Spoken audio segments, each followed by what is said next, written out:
Okay, hello everyone. Welcome to our next session of Meet the Members of Empower Africa.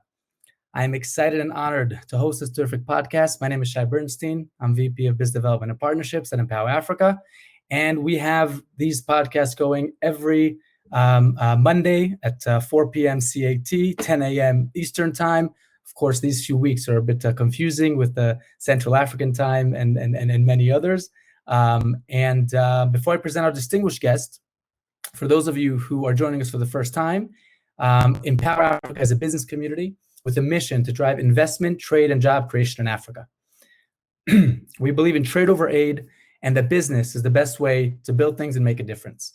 There are three verticals in the company. We have the Empower Africa Business Network, the events and trade missions, which of course now the virtual events that we're doing weekly and much more in the different ecosystems that we're working on now, which I'll get to in a minute, and consulting and project facilitation. We believe in bringing good people together.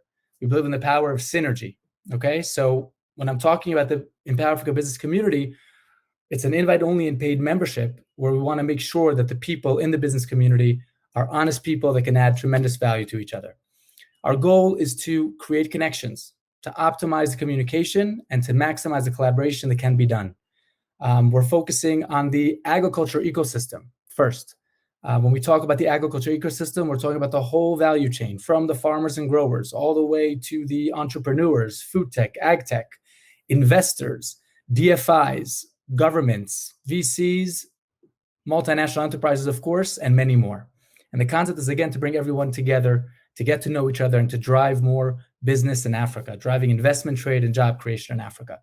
Speaking of bringing good people together, it's my pleasure and honor to welcome His Excellency, Ambassador Dr. Ron Adam. Okay, there we go. You're more beautiful than me. No. Wonderful. Now we're on. Ambassador Dr. Ron Adam. It's so good to see you. You are now the Israeli ambassador in Kigali, Rwanda. You have an amazing track record that I've seen and spoken about with you in the past. We've met, I think it's already been maybe a year and a half, almost 2 years ago. We started the conversations, and we met in person both in Israel and in Rwanda. My first trip to Rwanda was really with you, and you explaining to me so much about that beautiful country and all the tremendous potential over there. But let's start really first at the basics a bit. Please tell us a bit about yourself, where you're from, what you've been doing so far, all the amazing things, and so on. So I less like to talk about myself, but if you insist, so I was born in Israel, in Beersheba, and my parents were scientists, so they worked in the north, Rafael, and my mother was a teacher, both Holocaust survivors, which connects me to the current affairs in Rwanda. I was diplomat since 1990, so I've been in the service, been around, mainly in the UN. I'm an expert in the UN affairs, but later on I dealt with energy, which I did recently until I came here. I was special envoy on energy. I served in Germany, in Geneva, and in New York City, in the UN, and in Abu Dhabi for 2 years, since between 2014 and 2016. Now I am here, first ambassador in Rwanda. Actually, we opened the embassy 2 days and 2 years ago, exactly on May 1st. And that's more or less about myself.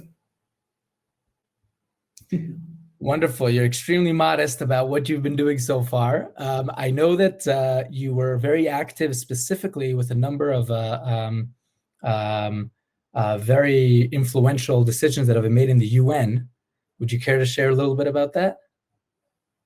Well, it's not so much connected to our issue here, but yeah, I actually initiated the day of commemoration of the Holocaust I initiated a resolution in the General Assembly in 2006. It was adopted by the member states, and since then we have a day of commemoration for the Holocaust around the world. It is my biggest diplomatic achievement. Thank you. The reason why I brought it up is because I think it actually, personally, I think it's linked very much to what you mentioned about the connection to Rwanda. And Yes. I think that today, everything is so fast. We keep moving on from this tweet to that tweet to the post to work to just scrolling our phone and hearing the news. And there's certain things in life that I believe that we need to come and make a time for it, and make a point for it. I was amazed in Rwanda by the history, and even more so perhaps because I've actually spoken with a number of different friends there in Rwanda and hearing about their personal stories. But I find it's mind-boggling when you think about where Rwanda was 20 years ago and where they are today. And when you look at the stats with the GDP, and you look at their growth, and you look at just how the country is functioning as a whole, I mean, I find it inspiring. Yes, Mo, let's say I try to really concentrate on issues relating to the building of the relations, but I find in different fields, of course, mainly economic, of course, sectors, but also other sectors, which I will maybe mention in the coming minutes. But I find myself investing a lot of time in the issue of Holocaust and genocide, in the sense of second generation transmission of trauma, for example, which I am dealing with different conferences, sharing the Jewish experience on the storytelling of Right. the Holocaust memories, which is an essential process for healing. And here it's super important because healing is the name of the game. As you said, after the genocide in 1994, where 1 million people were killed in 100 days, in horrific ways, which you cannot even express in words, and you cannot also watch the videos, you cannot watch this. It's very difficult. It's ways that were even animals cannot even predict and think of.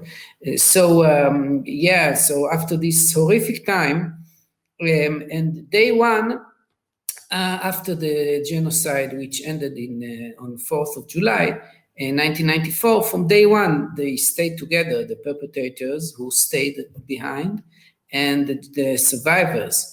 And they stayed together. Of course, there was a process of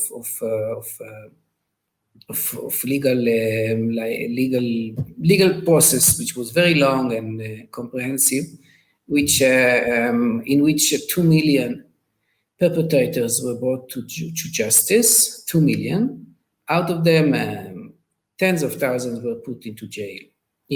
And so this process started in I would say, let's say that in 2000, 2001, really the nation building started. So it's actually a nation of 20 years. And in 20 years, you saw yourself when a businessman comes, or anyone who wants to do business or invest or just donate or just help, sees the amazing difference that you can imagine after the black hole of 1994 and now. They built with a vision of the president. They built a very strong nation, proud nation, with a vision of very clear vision of development. Right. And they are going to reach the, let's say, medium income country by 2023, as they wish. Wow. For now, if we talk about numbers, for now the GDP per capita is 820.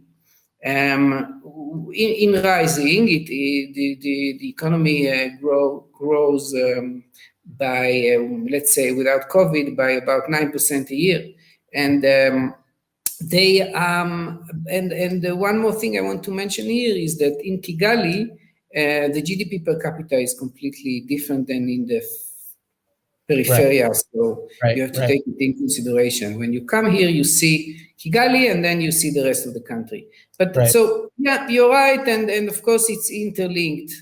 The genocide and the after genocide and the rising are interlinked with the economy and the opportunities for investors here. Yeah. And so I think that, moving on to really building things and a brighter future, I know that one of the things that come up time and again when we speak, and when I hear you speak, the concept of enabling an environment that almost, I guess I want to say, embracing, but it's like that respects and understands failure. Right? Yes. We're speaking about innovation. Yes.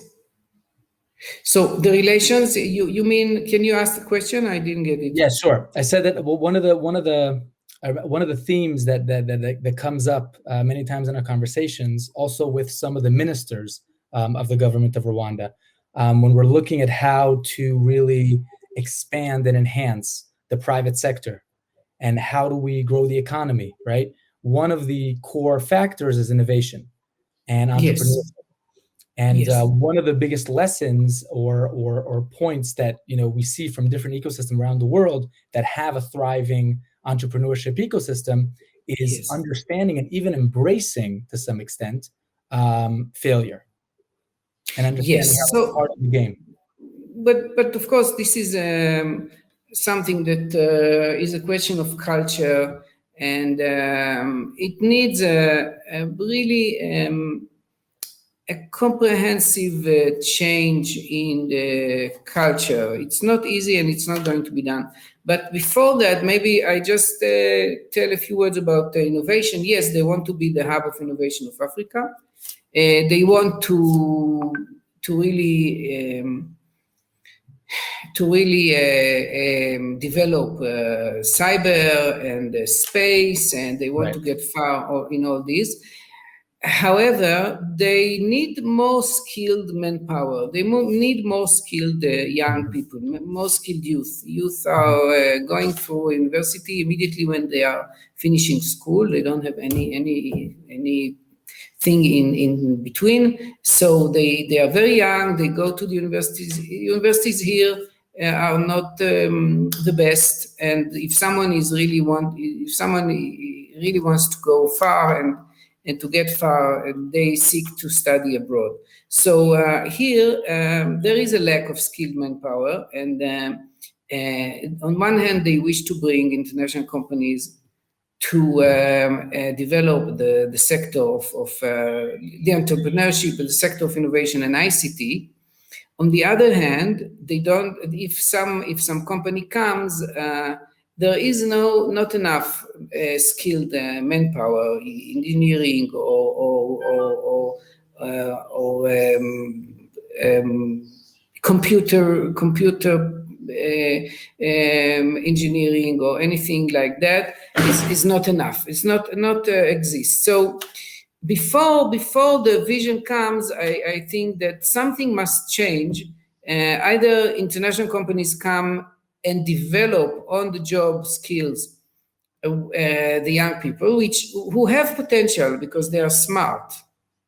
Really, there are many smart people here. However, if companies will wait until skilled manpower is in place, it can never move on. Yeah, I think the solution is on the job training and vocational training. Companies should come. I think they should have patience, and they can emerge a new generation of skilled people with good trainers that will come with the company. I think this might be a solution of the way out for this situation.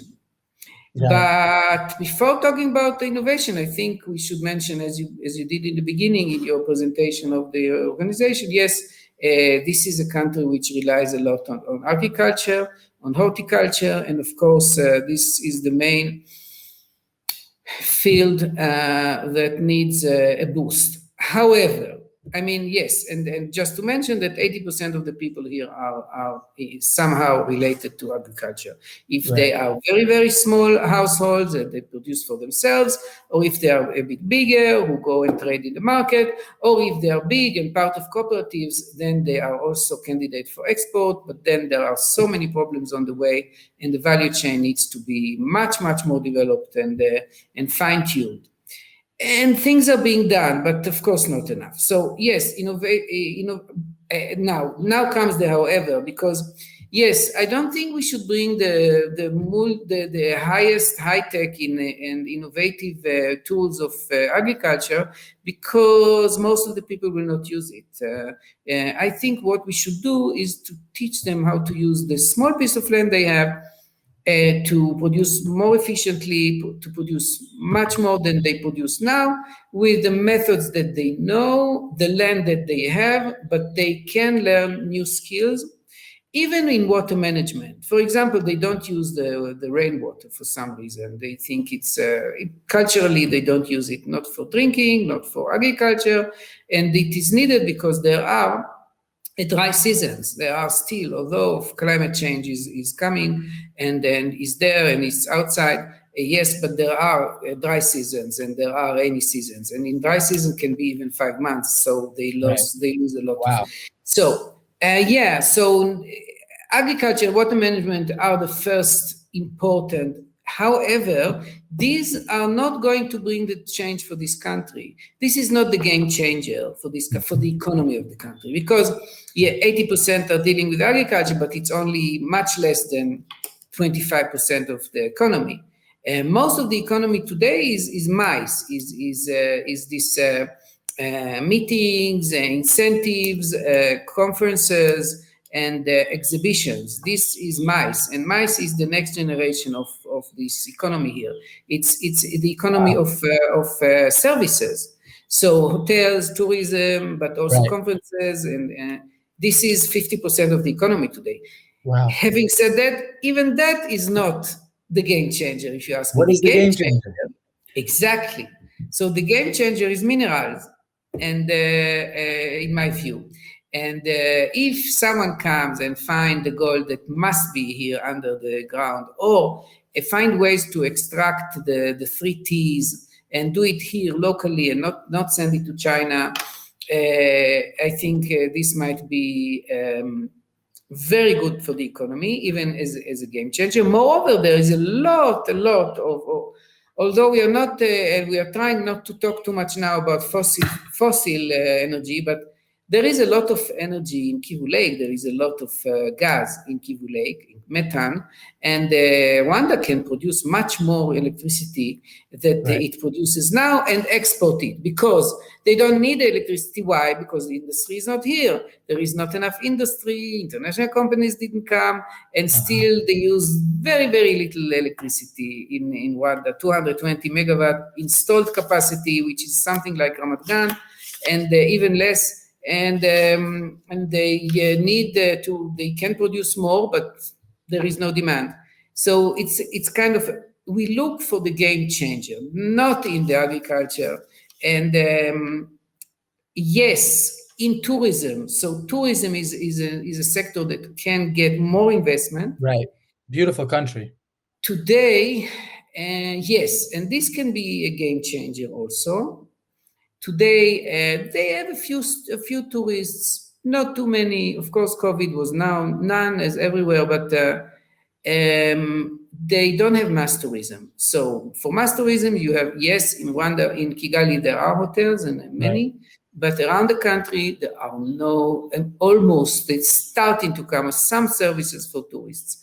So yes, we need tourism, investment in tourism, in minerals, and I would say now what is boosting is also housing and affordable housing. and they are building. They are building also.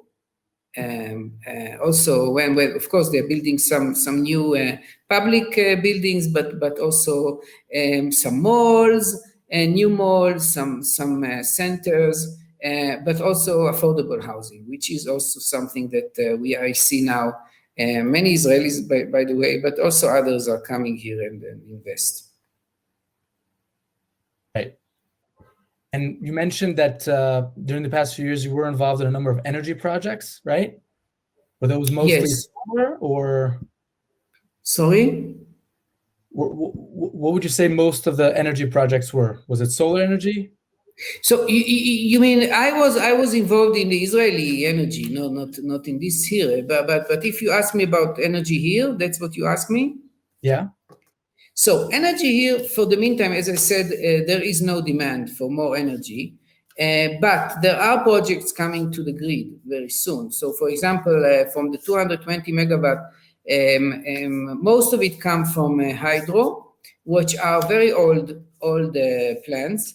There is still some fossil, but not too much.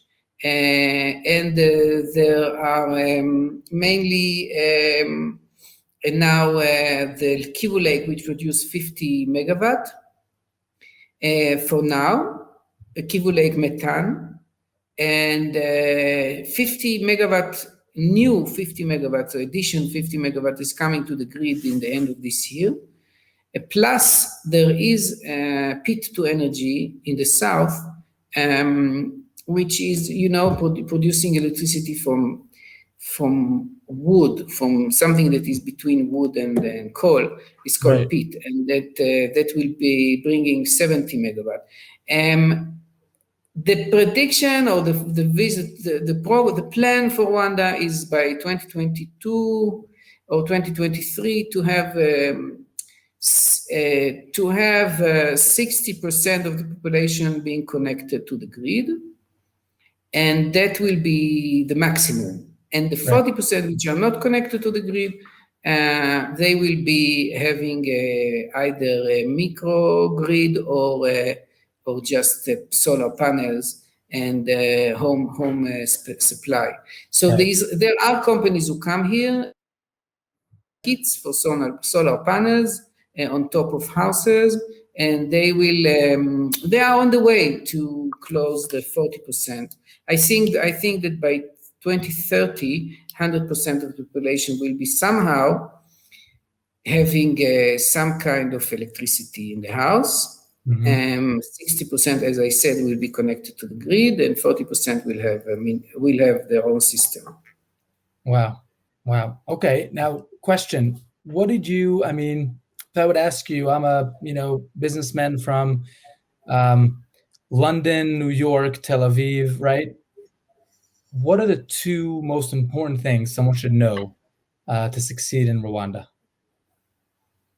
So, in order to succeed, yes, Rwanda is attracting businessmen and business people, and they are very happy that they are able to register the business in 6 hours. This is true. Rwanda has the Rwanda Development Board, which is an organization that helps you register your business, especially if you're an investor, and they will help you find the right incentives for your investment. Right. And they will go with you hand by hand through the process of your investment, and they will help you in getting the right people and the right places and the right bureaucracy. Right. So this is good. However, it is Africa, and people need to know that they need to be patient. It's not so yes, RDB I said, but the process takes time. There is bureaucracy, and there is a need for patience. But having said that, I repeat that this is a good place to do business because it's safe and there is no corruption. So you are 100% sure that Right. you don't have to put any money under the table because it's Right. impossible. Right. And which saves you a lot of trouble sometimes. Okay, there are some people who will say, yeah, but it's even worse because then you don't find you cannot really do the thing you want to do with the menu with the person you want to do. I hear that, but of course I completely reject it. I think that is the culture of Right. zero tolerance for corruption is the right policy, and Rwanda needs to be proud of that. And it was really brought by the president, and he still keeps it. Right. So very important things to know. These are the two things to know. It's a good ecosystem. The Rwandans are very open for foreigners, and they will welcome you in open hands. Wonderful. Yes, I was really amazed in my first visit. Multiple different things. Really beautiful country, beautiful people, and really the systematic way that everything works from the airport to the convention center. I really felt like I was, in any other leading capital of the world in many aspects. Yes, Um, yes. I was very, very impressed.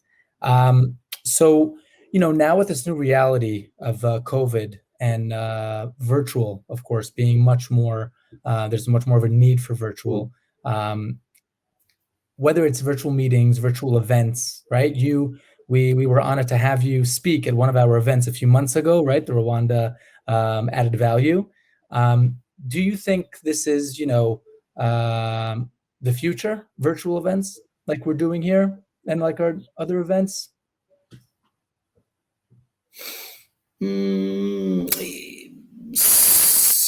Yeah, of course. Now we are COVID philosophers. There's so many of them. I believe that there will be conferences and it's needed because there is nothing like a handshake and personal contact, and it cannot be really in the Zoom or any other platform, especially big platforms that you meet so many people in one time and you really don't remember anyone, and you even didn't exchange any card with anyone.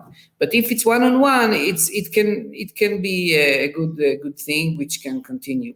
You asked me specifically about Africa, or you want me to be a COVID philosopher? No, I'd love to hear general thoughts about COVID as well, but maybe a different time. I'm asking specifically in Rwanda today, for instance, right? The COVID Yes. situation today, and are there, in-person events going on? Not yet. Are Yes, there I will tell virtual you. events?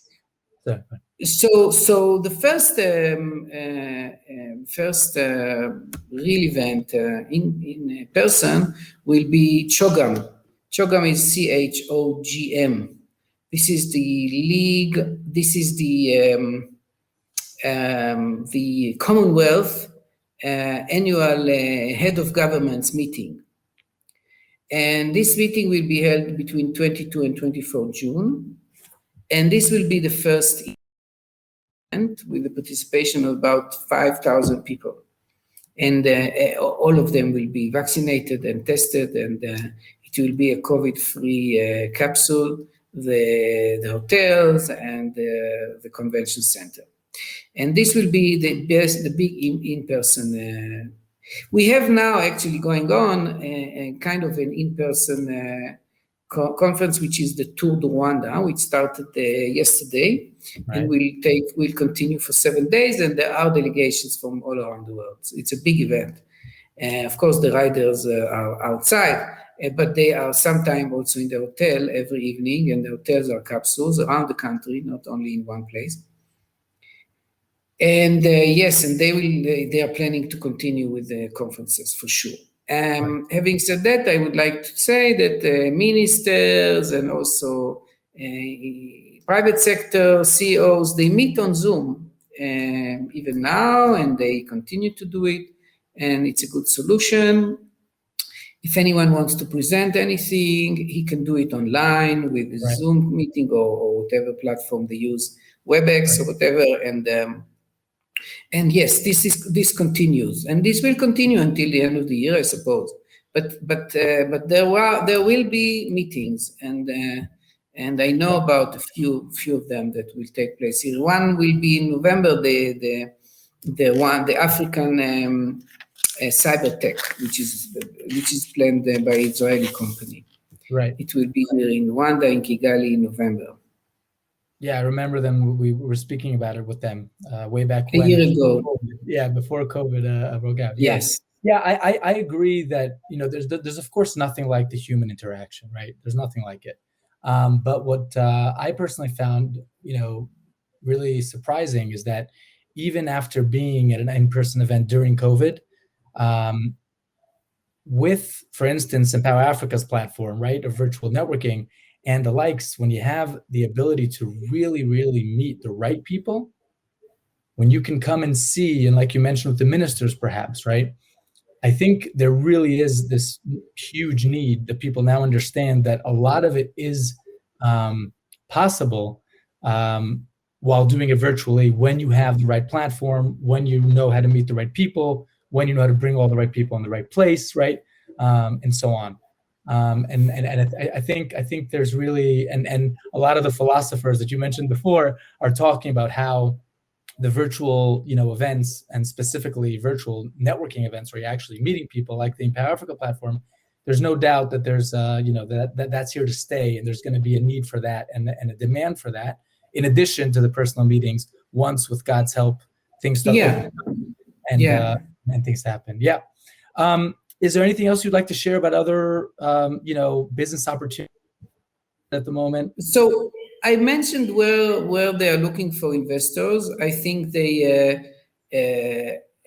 if we can make a good economic plan or financial plan somehow in building a good regional hospital with high-end services and high-end doctors, this is something they are looking for. And the president is looking for digitalization of the health system. This can be also done by Israeli companies, but other companies, whoever is in the platform, in your platform. So the health system, the public health needs to have a big boost. And you also, because there are Rwandans who live and get treatment abroad, but there is a need to stop that and have a very good new hospital, also with all the departments which are in a hospital. Very good medical service. And in addition to that, I would say investment in education. Again, not easy to make a financial plan for that, but in order to increase the level of the graduates of schools, of high schools. There is an urgent need for better teachers. They built new classrooms. In the last year of COVID, when the schools were closed, they built 21,000 classrooms in 1 year in the investment of the World Bank. A grant from the World Bank. So classrooms there are, and the less children are in classes, which is very good. They went down from 90 to 40. However, good teachers are still lacking, and so anyone who wants to invest in a school of 1,200 or 1,800 children and bring good teachers, this could be very important for them. So health and education are two more sectors that need to be invested. Wonderful. I think I will end with that because the rest I said. And this is the most important, education. Agreed. Those probably are the two most important. Yeah. Wonderful. So before we end, as I mentioned to, I like to always ask our guests to share a certain quote or saying that they feel connected to or are inspired from. Would you care to share? Yes, of course. So first, this is the thing that I'm telling the Rwandans. They need to know also that failure is not a bad thing. Failing is part of success. It's an essential part of success. And they are afraid to fail. This is a matter of culture. And this must change. They need to take risks. And if they don't take risks, They are afraid to take risks because they're afraid to fail. And if they Right. don't fail, they will never succeed. And there are many, many, very, very, very few people who are taking risks in the private sector or elsewhere. This must change. So what I tell them is, having been one of Shimon Peres' personal assistants in the beginning of my career, when we spoke peace with the Palestinians in the 90s, with Oslo and all this, now Shimon Peres, of course, became what he became later on, and I tell to them that there is no room for small dreams, and I think they need to think big, and they need to think outside the box and take risks. So there is no room for small dreams, as you all know from Shimon Peres' book. Right. Wow. Thank you very much, Ambassador Ronada. Really appreciate you joining us. Thank you for your insights. As always good to see you and catch up. So thank you. Thank you. Stay safe and healthy. Take care. Thank you. Bye-bye. Bye.